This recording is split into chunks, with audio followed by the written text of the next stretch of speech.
วัสดีครับสวัสดีครับพ่อแม่พี่น้องทุกผู้ทุกคนนะครับเนาะมาพบกันอีกแล้วนะครับเด้อสำหรับลาวพัฒนา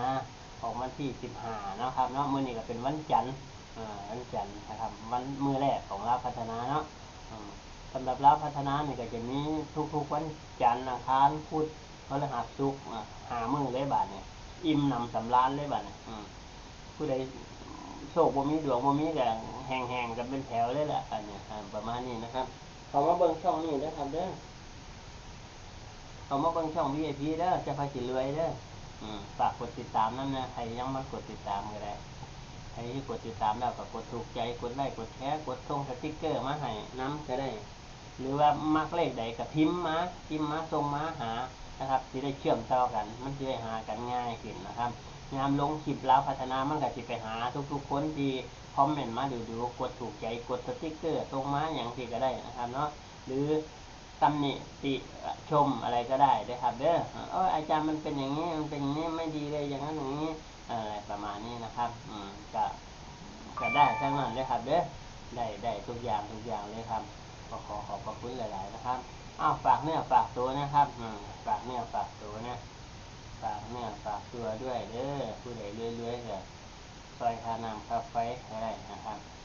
ค่าน้ำเนี่ยบ่เท่าไหร่ดอกข้างเขาอยู่2 เดือนนึงค่าน้ำหน่อยๆนึงนั่งข้างเขาอยู่ค่าไฟเนี่ยหลายก็นั่นดีครับขอบพระคุณหลายๆครับขอให้ทุกท่านโชคดีเด้อสาธุมาเบิ่งดูบัดนี้เลขมื้อนี้มีอย่างแน่รอบที่แล้วก็เขาอยู่เนาะผู้ใดโชคดีแน่เนาะมีใครโชคดีแน่เนาะถามนี้นะครับรอบนี้9 กับ 0นะครับเด้อ9 กับ 0 9 0 3 4 5 6 7นะครับเดี๋ยวทั้งไหนก่อน7997ก็ได้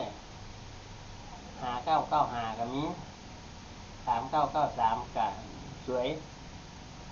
0440ก็งาม6006ก็เด่น0990ก็เจ๋งอย่าลืม9900นำเด้อลาวนี่มันมักออกเลขที่บ่คาดคิดเลขที่เฮามักมันบ่ออกเด้มันสิไปออกเลขที่เฮาบ่คาดคิดเลยโดยเฉพาะเลขเบิ้ลมาเกือบ10 มื้อสิมา10 เที่ยวนี่สิมาเลขเบิ้ลตั้ง7-8 เที่ยวพุ่นเด้เล่นเบิ้ลกันไว้เลย00 99 33 44 55 66 77จังซี่เล่นไว้เลยบ่ต้องกลับเด้อเลขเบิ้ลเด้อผู้ใดกลับก็คือต้องไปกินยาล่ะกินยาแก้บ้าล่ะเพราะนั้นไผกลับเลขเบิ้ลอาจสิกลับได้อยู่ตรงที่ว่า9966ประมาณนี้นะครับกลับเลิศบ่เป็นหยัง9966กลับกันไว้นะครับเสียงสมาชิกส่งสติ๊กเกอร์สวัสดีกันย่อยอยู่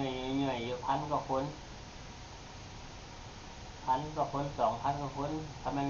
อยู่ในสนามก็คือเกือบครึ่งสนามละ1,000-2,000 คนเนี่ย